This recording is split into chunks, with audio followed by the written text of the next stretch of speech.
What's happening, folks? It's your all-time favorite, Brandon T.L. Nelson, and I am back with another conversation with one of the dopest dads in the world. And this is exciting for me because we are from the same city. Shout out to the STL MO314. Some of y'all know him and were introduced to him for the very first time, like I was, as Pretty Willie Suella. Some of you may know him as P-Dub, Pretty Willie, Willie Mo Jr., whatever you want to call him. But I'm so excited. He's a master storyteller. He's a father. He is an adoption advocate.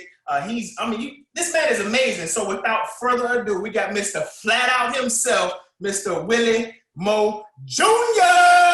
Bro, I'm so glad to be here. Let me be honest with you. When I follow you guys on Instagram, congratulations on a full year of consistency. Let me start off by saying this. I know a lot of guys who start, and I know a lot of guys who stop. And this separates the men from the boys. Like I often tell people when you move to like Los Angeles or even Atlanta, like I don't work with you at least for like a year. Cause I don't know if you're gonna move or not, right? But you guys have been consistent. So I was like, yo, check their track record, Chuck. Make sure that they ain't just doing something for clout, but you guys are doing it because you love fathers and I love your mission. So shout out to y'all. Happy birthday, if you would, 1 year of being in existence. I wish I had some sound effects or something like that. Boom, boom. We can put them in. Something like that.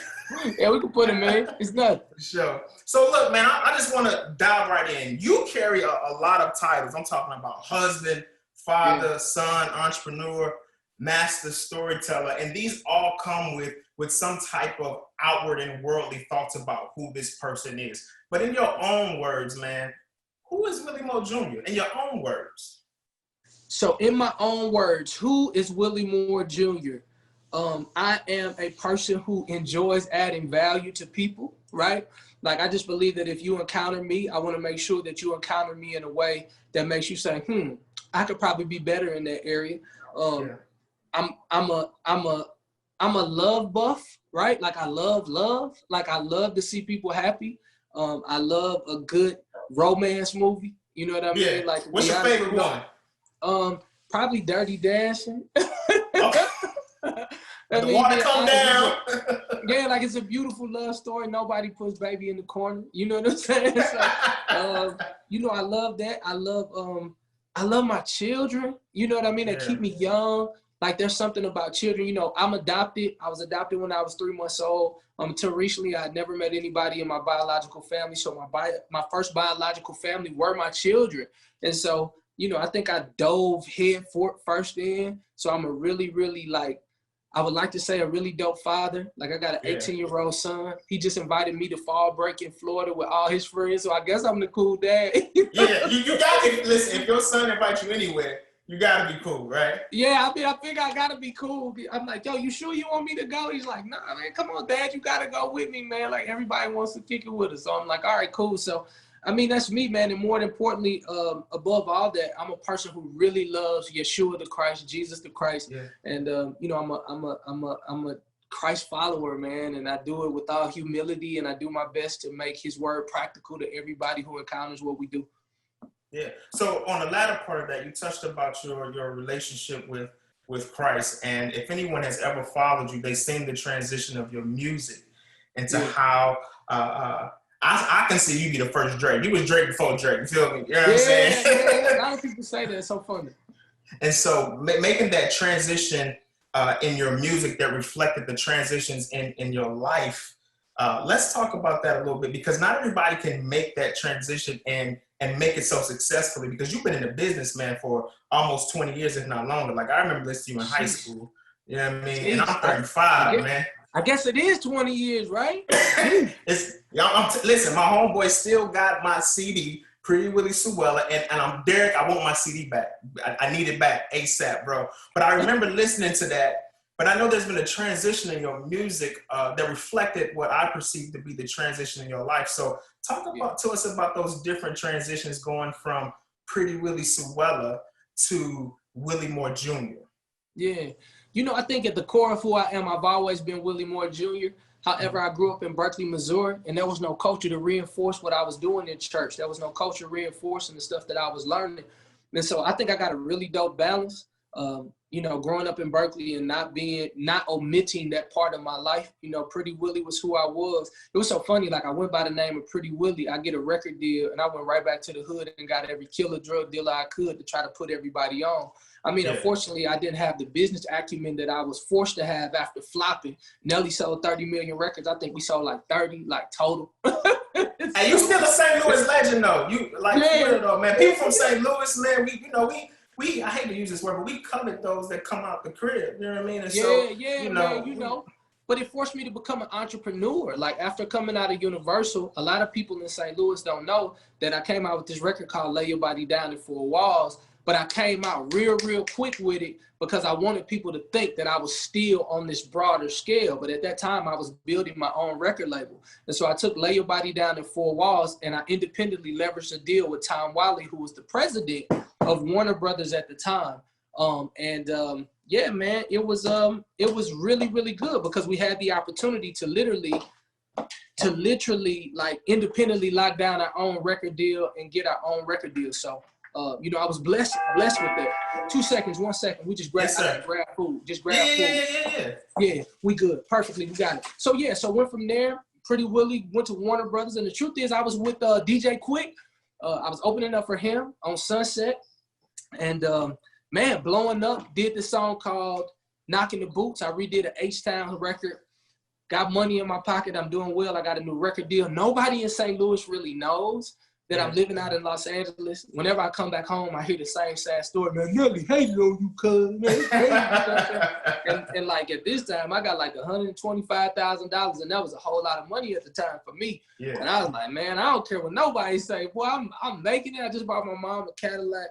And then after that show with DJ Quick, I'm outside. I'm on the balcony. I'm smoking. And I hear the Lord say, your way or my way. And it shook me.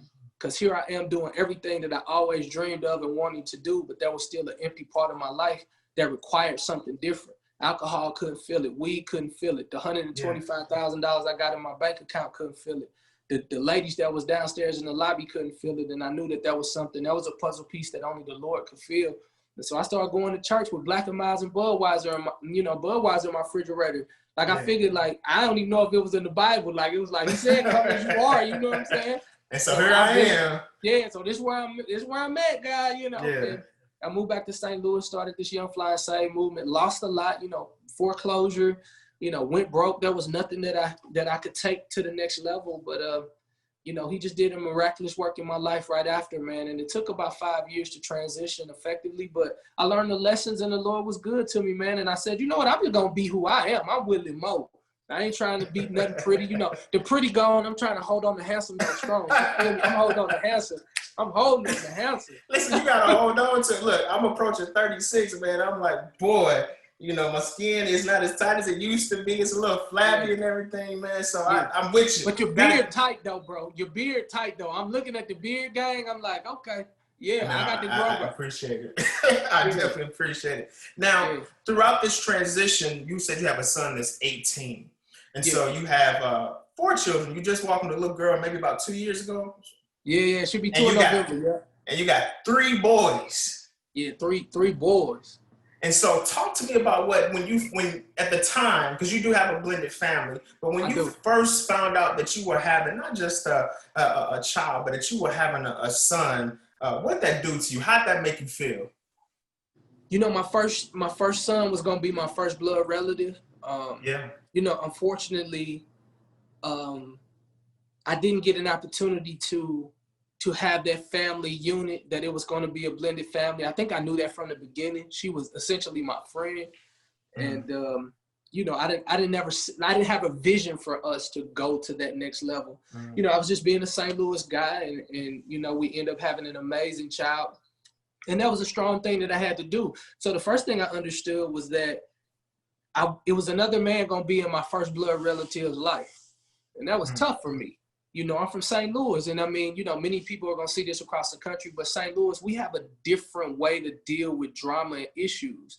You know, we 1 to 100. Even the nicest guy in St. Louis, our 100 looks way different than everybody else's.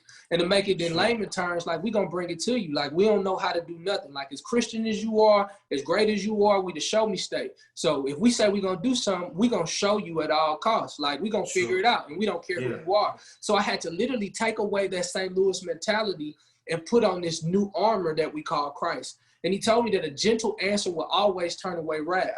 And in St. Louis, where I'm from, when you pop off, this is literally when people like, did you tell him, bro? You better put in work, you better do what you got to do. And so now I got to take on this new ideology because I have this son.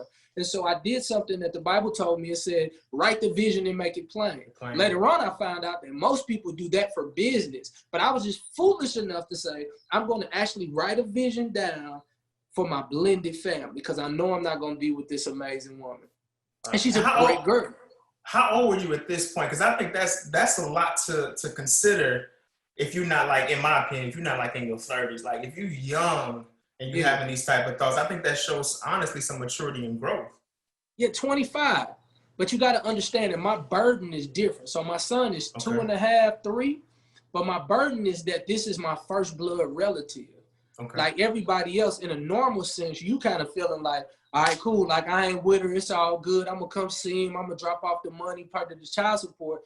I'm totally attached to him because this is my first blood relative. I've never had anybody that I've held, seen, or encountered that looks like me, that is blood of my blood, flesh of my flesh, blood, bone of my bone. This is my blood relative. And so I had to do things differently so I could sit here and talk to you today, you know, because we didn't have those tools in St. Louis. I'm like, you know, if a guy disrespects my child, then I'm going Berkeley. I'm going Kinlock. I'm not going Christian. I didn't know how to do that. So I knew I had to literally, like, I had to sink myself in this new ideology that was a lot more gentle, that gave me different thought processes, showed me the power of writing a vision. And it wasn't a dissertation. I was just writing sentences like we was in the 5th grade. God, I want to make sure that her and I got a dope relationship. Number 2, something like, if the man that comes into my son's life, let him be a man of God. Because if not, I'm going to show him God a lot quicker. You know, stuff like that. It wasn't like deep. It wasn't deep, you know. And I ended up reading that about a week ago on my Facebook Live. And it had been so long since I read that vision. And then I think the last part, I was like, I'm raising children who want to be around me when they don't have to. After God, I want to have the most influential voice in my son's life. I would pray that every single night. Like, I would literally say, all right, you ready to pray? Yep, I say all the prayers, and I would say, well, God, after you, I want to have the most influential voice in my son's life. Yeah. And 18 years later, on fall break, he calls his dad to be a part of his fall break, where most people like, we finna go drinking, be a senior. You know, I know what I was doing as a senior. Like, I'm on the girls, I'm on the this, I'm on the that. But I learned how to put on a poker face when he's telling me some of the stuff that as a dad I'm supposed to reprimand. So if he said, yeah, I was just in a party, Dad, and man, you know, they was in there drinking or whatever, et cetera, I had to put the poker face.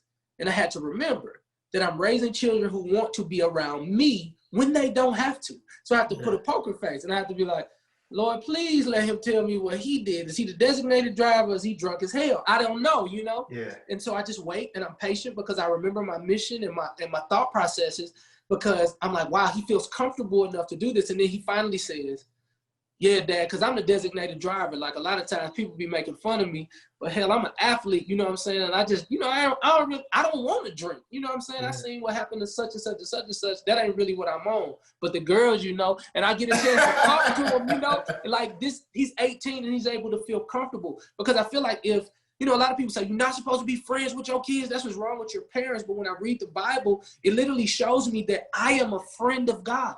So there has to be a level of friendship and kinsmanship that has to be a precursor to a bigger, broader relationship. And so I'm like, no, we have a foundation of friendship. And if I have to come in and be a reprimander, a provider, preacher, protector, that's my job. But our foundation is friendship. So he's not afraid of me. It's a reverential fear versus my daddy gonna get me. Like, nah, call your old dude, call me. Because I just don't want you to disappoint me. So now when he looking at the weed and he looking at the drink, he like, man, you know, it's good, but I ain't trying to disappoint my dad. This dude work hard. He trying to be something special. So that's the trajectory in which he takes. So I appreciate him. Hopefully all the other ones follow. But I think you make some good points, because obviously you've sown some seeds, and the oldest fruit that's come from that tree is showing himself that, look, my father has pointed me in this direction. And even in times where it's enticing, I'm going to hold on and go in the direction in which my father has guided me. And I think that's so important, that, you know, that we sow those seeds into our children, because whether it's a good seed or a bad seed, whatever it is, at some point in time, it's going to grow. Yeah. And so that's true. And so I think that's cool that you and your son have that relationship. Now I'm a long way from that. I got 17 years to go.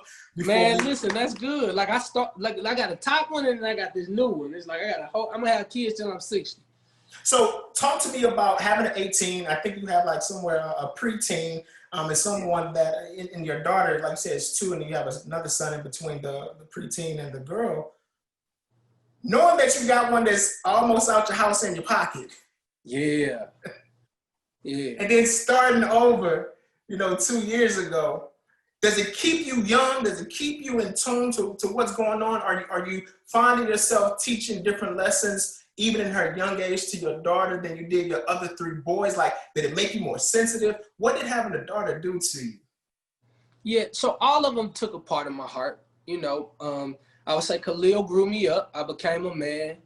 I wasn't in the spotlight no more. I wasn't hanging out at these different clubs. Wasn't no grand racing my Monte Carlo SS like I used to. So he grew me up. Peyton is my miracle child. He's 12 years old. The doctors told me everything that he wouldn't be and everything that he would have, Down syndrome, et cetera, et cetera. Now he's in movies, and he's such an amazing artist, and I just love him. So every time I see him, I get an opportunity to see the miracle.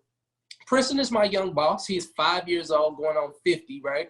But I keep him down in the warehouse with me in the basement. I keep him packing up shirts. I keep him packing all the stuff. I'm showing him how we navigate through social media. And so the other night, and of course I'm not saying this to impress you, but to impress a point. Yes, I said, son, we about to sell all these books tonight.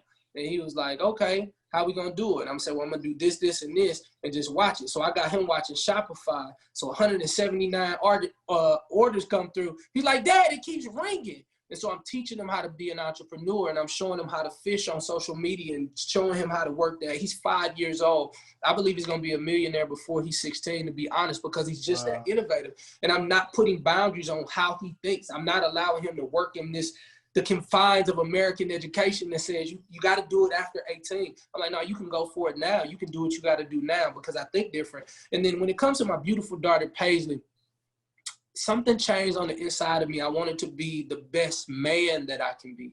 I no longer wanted to mask my hurt. I wanted to be vulnerable. I took counseling right after I had her, just because I knew that I had some issues on the inside. Like, I was adopted. I knew that I could cut people off if they hurt me. I dealt with rejection a lot differently. And that was something that I didn't want to pass on to any of my boys, but essentially, especially not a baby girl, because I knew that her job will one day be to submit to a husband.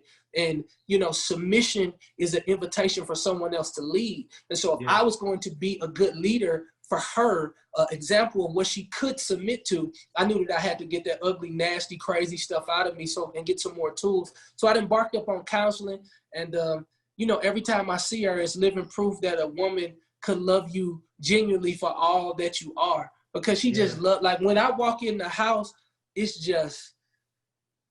her whole world. And it just, I talk with air now. I don't cuss as much. As much. I'm with you. I try not to either. Y'all pray for me. I'm still working on it today. But everything about her just makes my heart better. It makes my life better. And I just thank God for all the fathers who have daughters, because it's definitely uniquely different. One of my dear friends, one of my purpose partners, her dad passed. And although he's gone, I look in her eyes and I can see how much she loved him. And she's still living out the principles that he gave.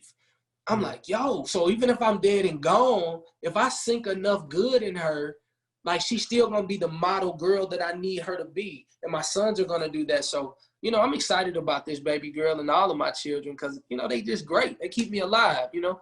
Yeah. And so you talked a little bit about, you know, how there was some, I'll say, unresolved pain, hurt, maybe it's a misunderstanding that kind of tracked back to your adoption story. Yeah. Would that be accurate to say?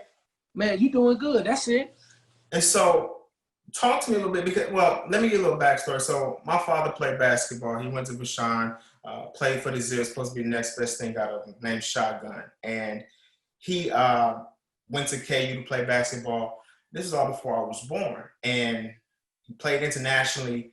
And at some point in time, I didn't see him. I didn't know who he was. I didn't know that I also bared his name when I was born. And so there was always this void that was absent. And over the years, I built this hate.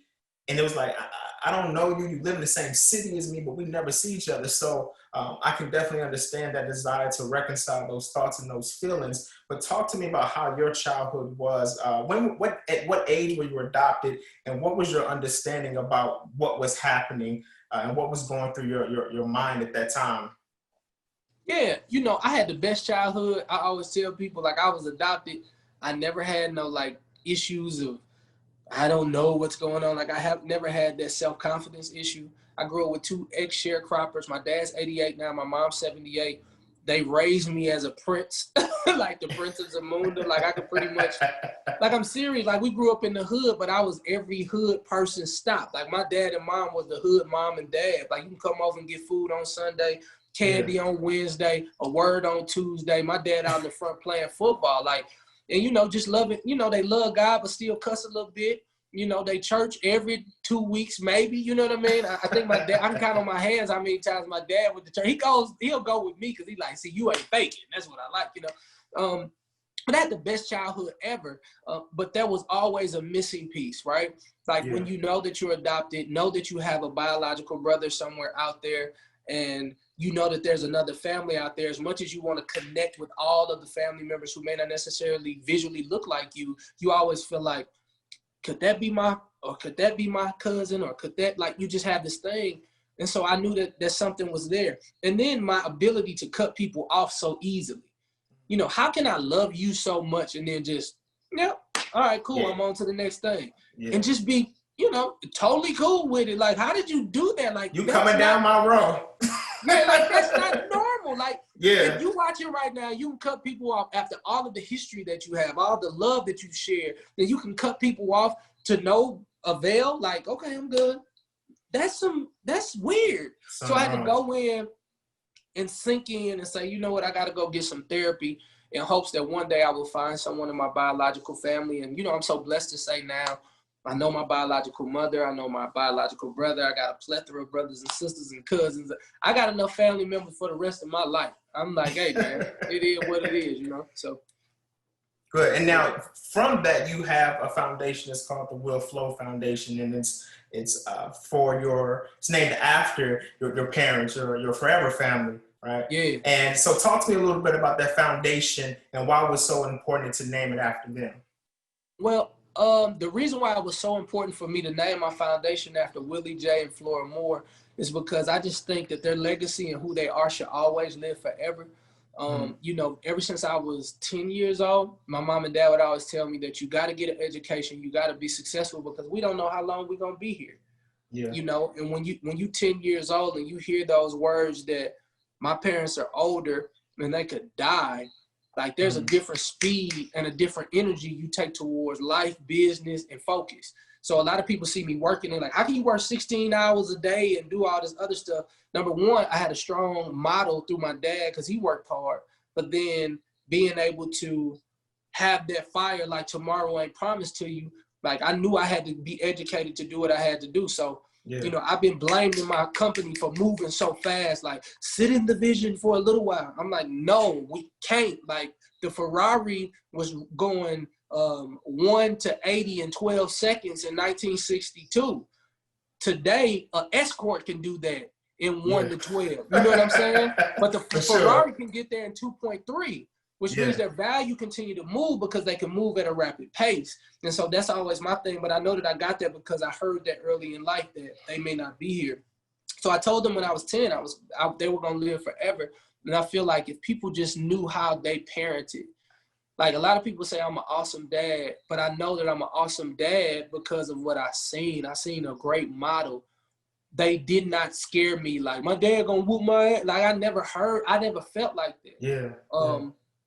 If I got in trouble, I was like, call my mama and call my daddy. Not like, don't call my mama, don't call my dad. Like I'm like, call, and that's the type of parenting that I want to do. So the foundation is going to allow other people to see their parenting styles, bring awareness to adoption, and we also give adoption scholarships to people who cannot take the financial burden of bringing in another child, but they do have the ability and the the means to do it. Just financially, it may be a little tough. So we award $10,000, $15,000, $20,000 scholarships to people to make sure that they can take care of those costs. So. And I think that's cool, man, because you're creating pathways for people to come into a child's life that otherwise may not have the resources. And I think that's so important. I'm glad that you shared that, because now people that may not have been aware today, they definitely know now. And I definitely commend you, man, because from the outside looking in, it's like you have a heart of gold and you want to share as much information with people so that they can live, they call it the best life, right? But I think that's so important. Now, a lot of people have said this: you can throw away 2020. It's the worst thing that ever happened, so on and so forth, right? But I also believe that, I think that you shared, you were recently on an interview with Nikki and Moose. Shout out to them. You told them about a story about how when it's harvest season, everybody is like so excited, right? Yeah. But what you said that some people may have missed is that that's really the hardest season, because though the crop is there, you got to do so much to make sure that you keep it. Now, talk to me about what 2020 has been for you, because I know that you got a lot of things that are happening that are on the horizon. And so I want to touch on those things real quick. Man, 2020 to me is literally the best year ever, right? Yeah. And of course, listen, I don't want to be insensitive to those who have lost people in COVID-19. I also have lost a dear friend. Michi, he passed. He was a person in my ministry. He passed because of COVID-19. So in that regard, that is a very tough thing. 923 people in Detroit of African-American descent. African-Americans, they pass. That's tough. That's very, very tough. Those are some tough numbers. But individually, I just want to say that I've been able to encounter myself in a more deeper way. Like I've been able to connect with God in a deeper way. I've been able to discover who I am as a person, who I am as a man, who I am as a father. And then the biggest gift is that like I reunited with my entire family, like all of them. And the beautiful thing, and I think I've said this on any interviews, that my mother, they talk every week. My bio mom and my mom. And so here I'm on the phone with my mom, and she like, baby, I talked to your little mama yesterday. She doing pretty good too. You know that? You called your mama? I'm like, you my mama, stop. I don't know what this is weird, And, my biological brother and I, he just FaceTimed before I came on here. I missed this call. If you're watching, I missed you. I'm going to hit you back. But me and my brother, we talk every single day. We got a new documentary that's coming out 12/20/20. Depending on when you watch this, still go to themissingpiecemovie.com, themissingpiecemovie.com. I become this producer of content. Got another television show that's about to be sold. Another documentary that's about to be sold. And man, God is just good. So 2020 took me out of the playground and put me into the big leagues, if you would. But I never gave up my playground because I own that. That's to mine. my people, to my people out here who about to be big. I subscribe to the Tyler Perry version of business. Because you are creative, because you are smart, because you create great content and things.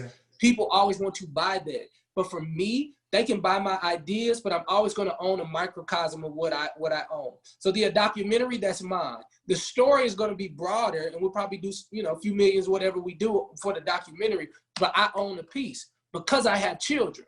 So to my fathers out there, don't sell what you got. Leave something for your children. My children are going to always be able to sell this license for this documentary, right? My children are always going to have the Pretty Willie catalog because we got that back.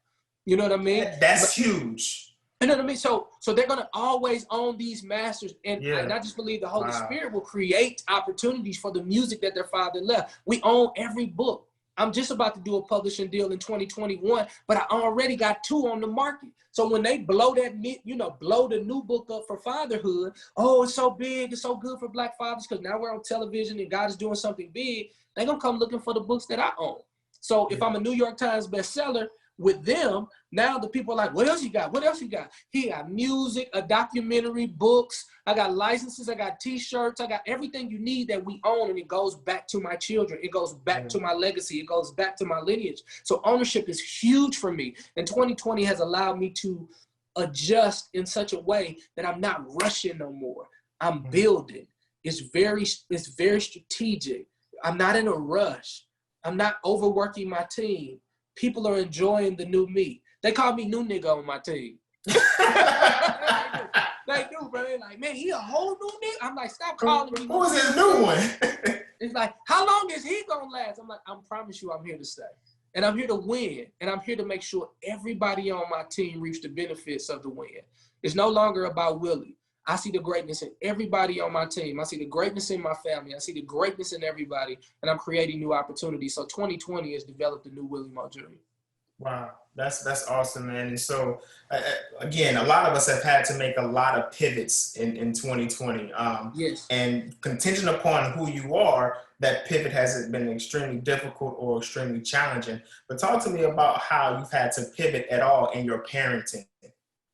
You know what? I had to make sure that I stopped drinking that wine, bro. Because we homeschooling, man. I said, man, that first 2 months, I was hitting it at least every other week. I think I put a video out there. I was like, God, dog, I got to stop hitting it. Because you at the house. And these kids, they running everywhere, and it just becomes a system. I'm like, yo, by 8 o'clock when you put them to bed, I'm like, man, let me get a little glass of red wine, chill out. And so I started to work out like crazy.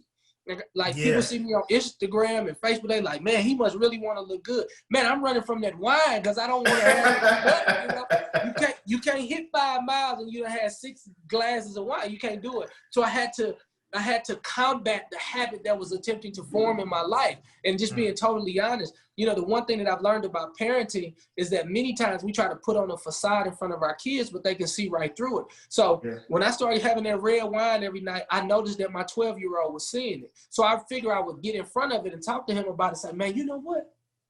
I think Daddy hitting this red wine too much. What you think? And he's like, yeah, been a few days. I'm like, yeah. I said, so listen, come here, let me talk to you a little bit. So this is what we're going to do. Daddy about to start working out. I'm about to turn into a whole action figure. Okay. And I started looking at this dude named Chad on social media, et cetera. So I'm like, okay, I'm looking at some people who have similar bodies as mine. And I was like, I'm going to do this. And so I had my why and where I wanted to go. And where I wanted to go required me to live a different life. And it required me not to have these type of habits. So I lived in this when that habit started to come up. So if you smoke weed and you want this body, you smoking cigarettes every day instead of the occasional cigar, you getting drunk every day, and you have these different habits as a father because the pressure gets on us and we got to find some way to release. I'm challenging dudes to say, okay, cool, let me pick up something that's a lot more healthier because we got to be here for our kids, bro. Like, we got to be here. So I know it's easier for us to drink than to communicate, but damn, bro, we can't go work out because our little daughter depending on us, bro. Yeah. Like, my son need me. When I look in his eyes, I see how important I am to him. So I'm like, okay, cool. I can only have a glass of wine on like a Friday. Or if I don't do it on Friday, I can get it on once a week, and we got to show our own restraints. We got to be smart enough to say, you know what? My life matters to so many other people. It's selfish for me to destroy my own life. And so that's what I've learned now in the pandemic. My biggest pivot is borders. I got borders in my life now. Like, like as much as I might want to hit that red wine on that Monday, I'm like, man, I got to hit it on that Friday, Doc. You know what I'm saying? Like, I know, because Friday my day. I can fish. I can do what I want to do. Sermon prep been done since Wednesday. Yeah. Wednesday my day. I already know. Sunday we going John 15. I think we're in 12. So I'm already prepped. But Friday, I'm going to hit that fish. I'm going to kick it. Saturday, I'm going to calm all the way down. Sunday, I'm going to give them a message that's going to change their life forever. So your oldest son is 18. And what will your children, what will their children, what will your grandchildren know about you? So if my 18-year-old son was to tell his grandkids, he gonna say, your granddaddy is hilarious, number one. And then number two, he's probably the most authentic man that I've ever seen. I think that my 18-year-old son would tell my grandson the power of consistency, you know, because I'm on him hard about being consistent. Like, don't be flaky with what you say. If you say it, get it done. And if you can't do it in excellence, just quit. You know, he seen me have a brand of clothing that was doing upward $15,000 to $20,000 a month. But because we was missing orders and people kept calling our phone and we didn't have the infrastructure to do what we want to do to work in excellence and represent Christ in a way that people would think it'd be attractive, I stopped. And I was like, we can't do it right. Let's just get rid of it. Well, what about the money? Well, what about our name, bro? Like, what about the name we get in the street? Like, my name got to always be good. And so I think my son will tell other people I think he'll tell his children the importance of having a name and putting a brand on your name and saying that my name is more important than some little dollar. Because he done seen me with $300,000 as Pretty Willie. He done seen me in the basement of my mother-in-law's home, and now he sees me living in all sufficiency and abundance. But he's seen the way the Lord has sustained my character. And so I think he's going to be able to pass that down to his children. And then he also got a chance to see me fail. Like, I didn't never hide my failures with my kids, you know, like, why are we leaving this house right now? Man, Daddy thought it would be a good idea to walk into that record label and tell them people he won't out the deal. And he thought he was going to blow up on that last album because he had David Banner on. Tell the album they sell neither. God, no. And so we laughed at it, but then he see me with my pen and pad like, hey, we about to do these videos. Yeah. Because I come up with, you know, it's always stupid when it's a vision, but once they get it, they like, oh, yo, I see what you said. Like, nobody sees it. I'm like, yo, I'm going to stand in front of this camera. I'm going to get a word of God. Tyler Perry going to hit us up. We going to, our phone ain't going to never stop ringing. I'm just casting vision. I'm like, we're going to move to L.A. I said L.A. before Atlanta, but it ended up being Atlanta. I said, I see this house. We're on a culture set, and it sits on the water. And when you walk in, there's a room right there. There's a room right there. And when you walk to the back, it's all woods. And then in the basement, that's where we're going to build out everything. Now, I'm saying this in front of my children, my wife, my kids, and they looking at me like, okay, Daddy. But the kids are willing to dream with me like, I can't wait to see the house. And then lo and behold, 5 months later, I was like, this is what I seen, y'all. And then it was like, I was like, I think the water's back there because it's trees. And when they seen the house, they was like, yep. Daddy, you seen it? I'm like, yeah, come to the basement. It's just like the Lord showed me. And so I think they will also say, man, Daddy hears from God. And I think that's the most important part when they know that they have the ability to hear from God, because a lot of children never seen their dad lean so close to God that they can see, that he could see, hear, and visualize and see what God is saying in the earth. And he was normal. Like, I'm not like this spooky dude, like, you can't do this. Like, I know you listening to Trippie Redd. I know you listening to Lil Baby. Yeah. Like, come on, man. I know you listening to the baby. I'm listening too. But let me help you filter through that because I've been there. You know what I mean? Let's not overdo it and pretend that that's the way it has to be. If they making 20 million, let me show you how you can make 20 million without compromising who you are. Right? So here's a strategy, and I give my children strategy, so perfectly they'll be able to, you know, lean that down. And if they don't, I'm starting to trust. So when they turn 18, if you name your child Willie, then they might come get an extra $10,000. For sure. I'm already writing for my grandkids. Like, my grandkids finna have this trust. They college gonna be paid for, because a good man leaves an inheritance for his children's children. Yeah. Man. And what I'm getting from that is the importance of having the ability to cast vision, but then also believe that in some way, no matter what you see, that to have enough faith that it's going to come together, man. And it's just so dope to hear this personally, but then for everybody else that is on here. So listen, we always end these with doing like a top 5 or a rapid fire question. So I'm gonna hit you with 2 different things, right? So I want you, for an entrepreneur that's out there, give them 3 keys to success. 3 keys. All right, 3 keys. Number 1, don't share the vision until you know the vision, right? My biggest mistake is that I shared this big vision with people who were meandering in the maze of mediocrity. And what happens is, if you share that big vision with somebody, they can try to pick it apart. Well, how can you do this? And why can you do this? Make sure you have what I call a purpose partner, a person who sees you for your purpose, the person that sees you for who you could be versus what they see now. The people who don't focus on the immediate, they focus on the ultimate. Number two, I want you to know it's going to cost more money than you thought it was going to cost.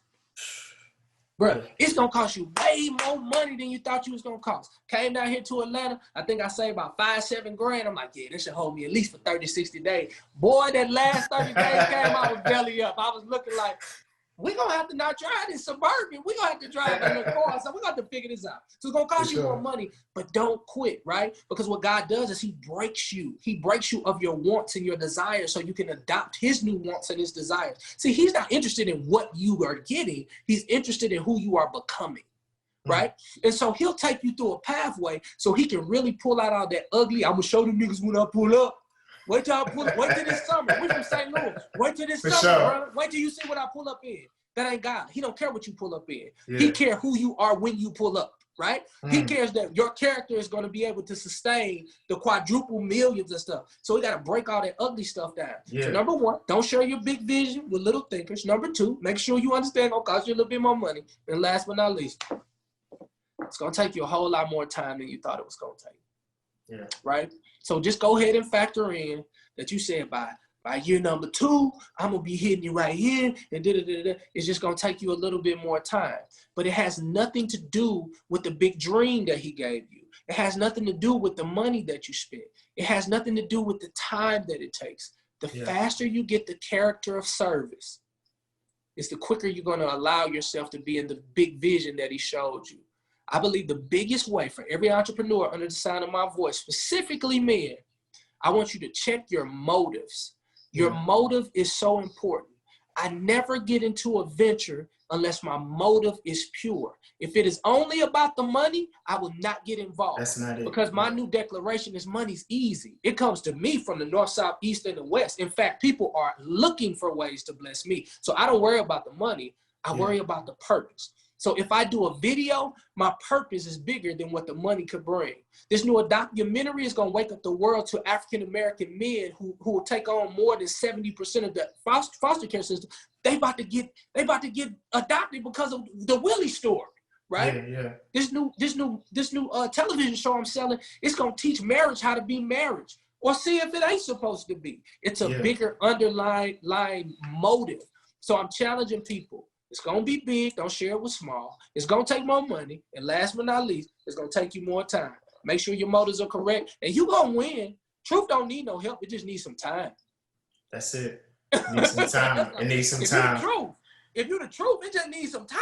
It's going to find you. It's going to find you at some point in time. I believe that. I believe that if you are diligent in working in your purpose, you know, if you continue to work in the field, that at some point in time you'll be found. I really believe that. Keep your hands to the plow, man. And so, listen, tell people how to find you. How can they find you? How can they tap in with everything that's going on with you and your camp? Like you said, 2020 has been amazing for you. So tell people how they can tap in. Indeed, not to be over spiritual. If you don't tap in with me. Okay, if you like, man, he was cool or whatever, but his shirt was too tight. You know how he do. Right? He was cool or whatever, but I ain't like his beard. Whatever, it's cool. He was black stuff in it. I thought I was doing something. Hey, listen, I pulled a couple grades out today, bro. I ain't gonna lie to you. Bro, all this black, we're gonna pray for it. But look, if you don't know me, I just pray that you will connect with my creator. Right? Yeah. And you can do that right from your house. You ain't even got to get on social media. It's real easy. You heard about him years ago. Maybe you went with your grandmama. You seen this white Jesus thing on the mantle and he was looking back at you. I just want to let you know that's not him. That's not him. And religion may have taught you that you got to be perfect to be a part of the kingdom of God, but perfect people don't go to heaven. Forgiven people do. And through his sacrifice, you get the opportunity to be forgiven. So there is no distance between you calling on the name of Yeshua the Christ. In Western civilization, we call him Jesus the Christ. And through his blood, you could change your life forever. I'm a living witness with black and miles in my pocket, 6-pack of Budweiser. Look here. It changed me. And I have been all around the world because of my stance for Jesus Christ. And so you can call on him. And if you just want to see a reflection of what he's doing in the earth, man, follow me at Willie Mo Jr. Live on Instagram. Willie Mo Jr. Live on Facebook. WillieMoJrLive.com. I don't really be on Twitter like that, so just hit me on all of that. And we're going to have a good time. Be on the lookout for the documentary. It comes out 12/20/20. Hopefully he'll allow me to get back on here and really promote that. But listen, God is doing something amazing in the earth every single day. Don't be distracted by everything that's happening in the world. He's doing something special for you, flat out. Willie Mo, man, from one St. Louis into another, I appreciate you coming in, giving us some gems in which we as men, fathers, and then just people in general can live by. Again, I really believe in giving people the flowers, man, but I tip my cap to you, man, for continuing to be an example of how God can change you if you allow him into your heart, man. So thank you so much for spending time with us. Make sure that y'all get in tune with everything that is happening here on Dear Fathers. You can find us at www.dearfathers.com or on Instagram at dear.fathers. I can't even get my drop right. At dear.fathers. So make sure that you tune in, stay tapped in with us, and make sure you subscribe. We'll see you next time. All right. Flat out.